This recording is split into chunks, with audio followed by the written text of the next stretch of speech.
Bienvenidos todos.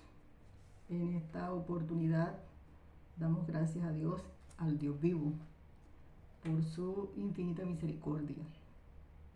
En esta ocasión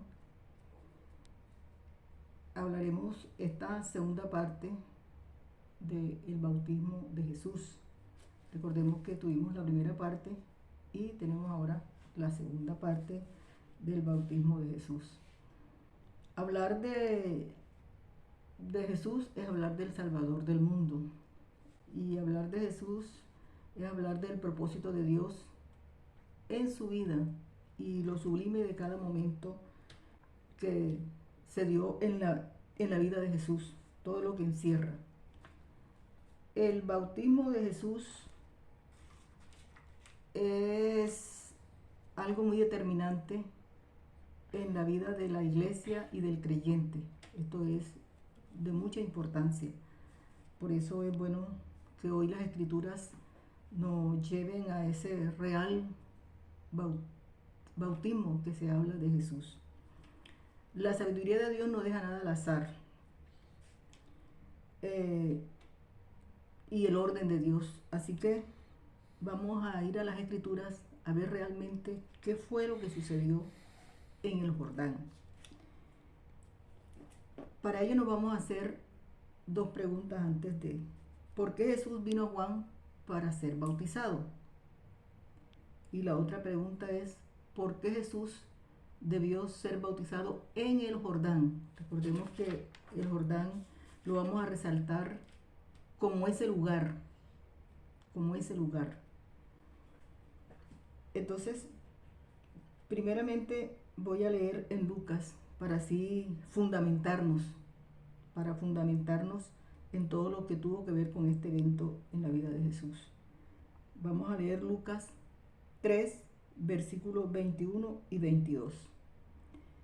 Dice: aconteció que cuando todo el pueblo se bautizaba, también Jesús fue bautizado, y orando el cielo se abrió, y descendió el Espíritu Santo sobre él en forma corporal como paloma, y vino una voz del cielo que decía: tú eres mi Hijo amado, en ti tengo complacencia. Aleluya. Ahora vamos a ir al Evangelio de Marcos. El Evangelio de Marcos, al capítulo 1, versículo 9 al 11. Aconteció en aquellos días que Jesús vino de Nazaret de Galilea y fue bautizado por Juan en el Jordán. Y luego, cuando subía del agua, vio abrirse los cielos y al Espíritu como paloma que descendía sobre él. Vino una voz de los cielos que decía: tú eres mi Hijo amado, en ti tengo complacencia. Y hemos dejado por último el Evangelio de Mateo. Mateo, en el capítulo 3, los versículos 13 al 17. Entonces Jesús vino de Galilea a Juan al Jordán para ser bautizado por él. Mas Juan se le oponía diciendo: yo necesito ser bautizado por ti, ¿y tú vienes a mí? Pero Jesús le respondió, este versículo 15 es importante: deja ahora, porque así conviene que cumplamos toda justicia. Entonces le dejó.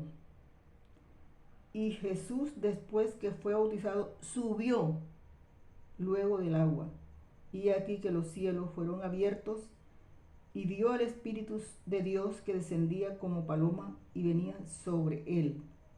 Y hubo una voz de los cielos que decía: este es mi Hijo amado, en quien tengo complacencia. Aleluya. Entonces, observemos que los tres evangelios refieren fue bautizado y también refieren subió luego del agua. Esto es muy importante. Entonces, vamos a mirar la primera pregunta: ¿por qué Jesús vino a Juan para ser bautizado.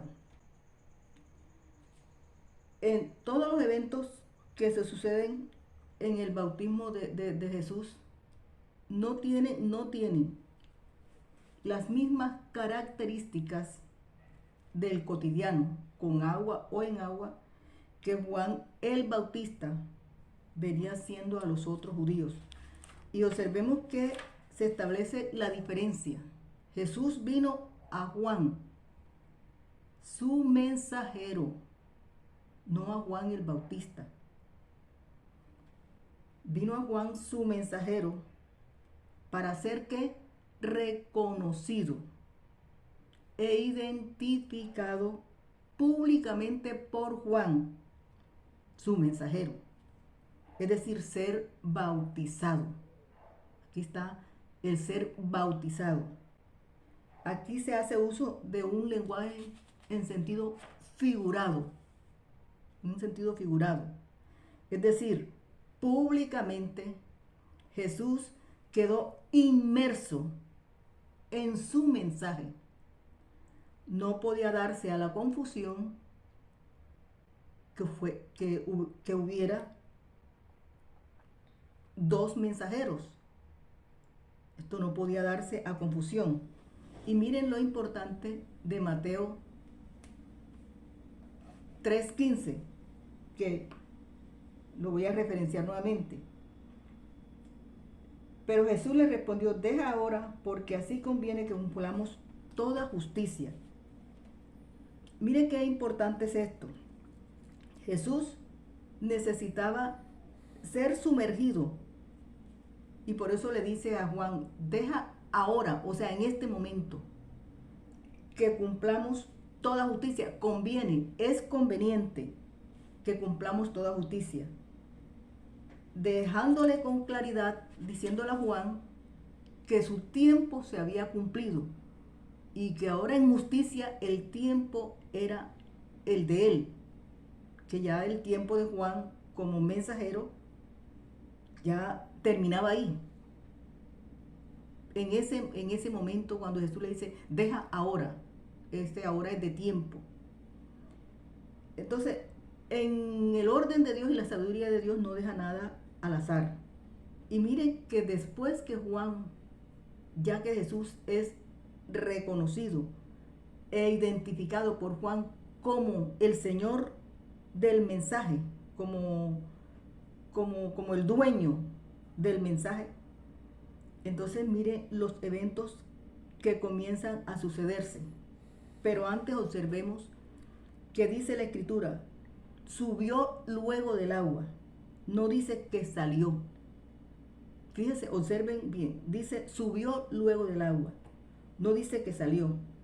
Esto Jesús al subir, o sea, fue exaltado, fue elevado a cualquier agua o a cualquier cuerpo de agua o a las aguas del Jordán. Él es superior. Eso es lo que está mostrando la Escritura. Subió luego del agua, o sea, superior a cualquier cuerpo de aguas o a las aguas del Jordán. Recordemos que por eso Jesús se lo hizo saber a la mujer samaritana en el pozo de Jacob. Todos recordamos este evento. Jesús es el agua viva, la fuente inagotable. Seguidamente, después que ya Jesús es bautizado por Juan, reconocido, identificado, Jesús sumergido en su mensaje, se le da la señal a Juan, se cumple la señal a Juan que está en el Evangelio de Juan 1:33-34. La presencia corporal como paloma del Espíritu Santo, esto por la candidez y lo silenciosa. Y poder Juan visualizar esa señal que él tenía, de que en él viera venir el Espíritu Santo en forma corporal como paloma. Y sí es importante decir aquí que no dice que la paloma era de X color, como regularmente se quiere mostrar una paloma blanca. No habla de color. que es conveniente también hacernos una pregunta. Esta pregunta es conveniente como iglesia hacérnoslas. ¿Es bueno la iglesia tomar el Espíritu Santo como un símbolo y tomar la paloma como ese símbolo? Es importante esta pregunta mirando todo lo que la Escritura nos muestra. También observemos que esta es una metáfora. La paloma es una metáfora en cuanto al mensaje que trae Jesús.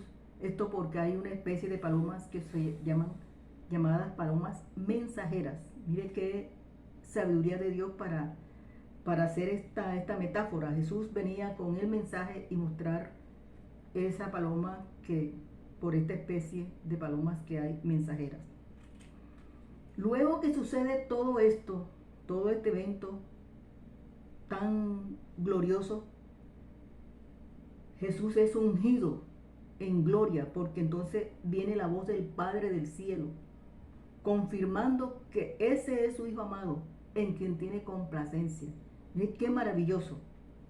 Y este momento asombroso para Juan, su mensajero, y la certeza de que él estaba delante de él, es el Hijo de Dios, era y es el Hijo de Dios. Esto es maravilloso, maravilloso, como después que se sucede todo esto, el orden de Dios viene y Jesús es ungido en ese momento tan lleno de gloria. Ahora, la segunda pregunta es, ¿por qué Jesús debió ser bautizado en el Jordán como ese lugar?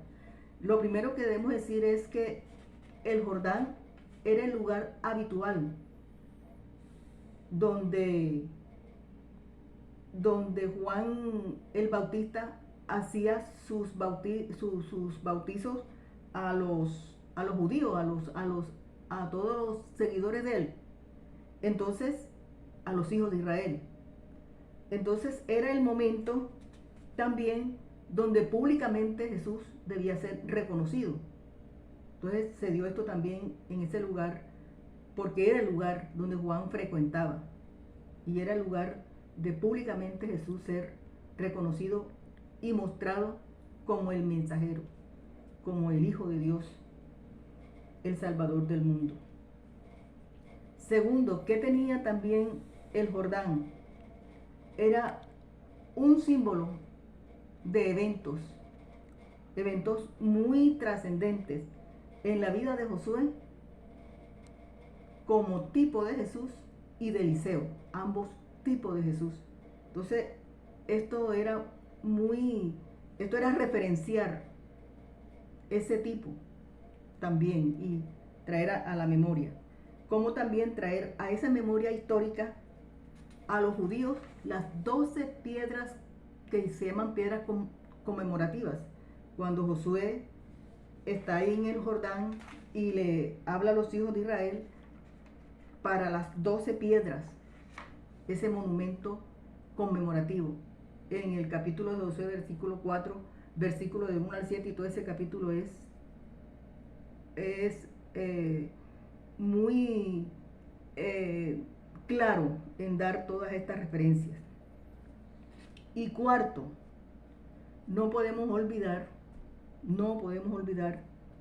ese cuadro profético de Naamán y Eliseo, en ese cuadro profético de salvación de Naamán y Eliseo en el Jordán, que el mismo Jesús después lo trajo a memoria, lo trajo a referenciar, que lo podemos leer muy claramente en Lucas 4:27.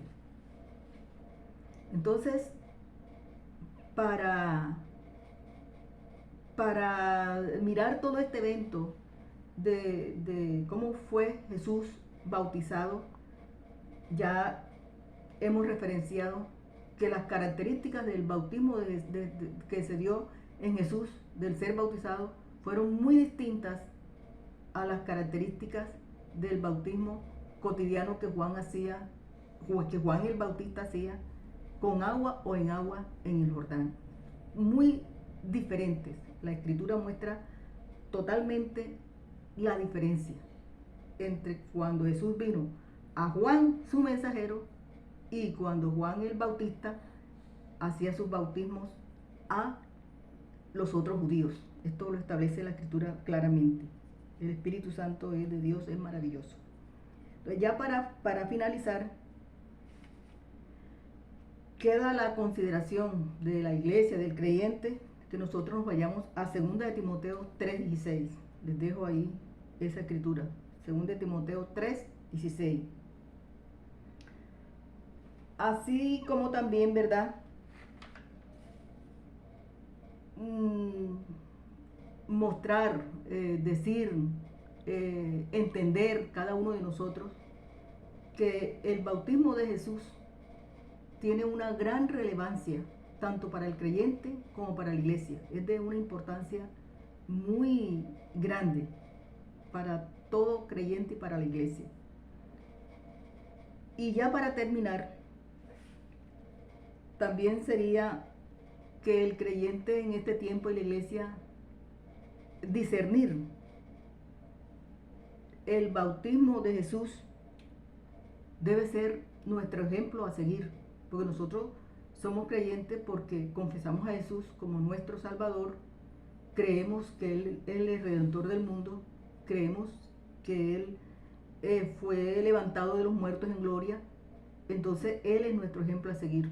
Entonces debemos considerar si el bautismo que se está haciendo en este tiempo y se hace es el bautismo al cual Jesús en el cual Jesús fue sumergido, que Él fue inmerso en su mensaje. Por eso fue de ser bautizado, se usó este lenguaje en sentido figurado. Entonces, es cada uno de nosotros, el creyente, mirarnos en este tiempo si estamos realmente hemos sido bautizados nosotros en esa verdadera convicción de fe y hemos nacido de nuevo. Esto es bastante importante, esto es bastante significativo para que cada uno de nosotros nos vayamos a la Escritura, que es el rector de la iglesia, la Escritura. No puede haber otro argumento. Y las costumbres, ya para finalizar, las costumbres no pueden estar por encima de lo que Dios ha inspirado, su palabra, que es, como ella misma dice, que la palabra de Dios corra y sea glorificada. Así que les dejo toda esta palabra ahí delante de ustedes y que Dios nos siga ayudando en cada uno de nuestros días. Bendito sea Dios. Gracias le damos a Dios y al Espíritu Santo.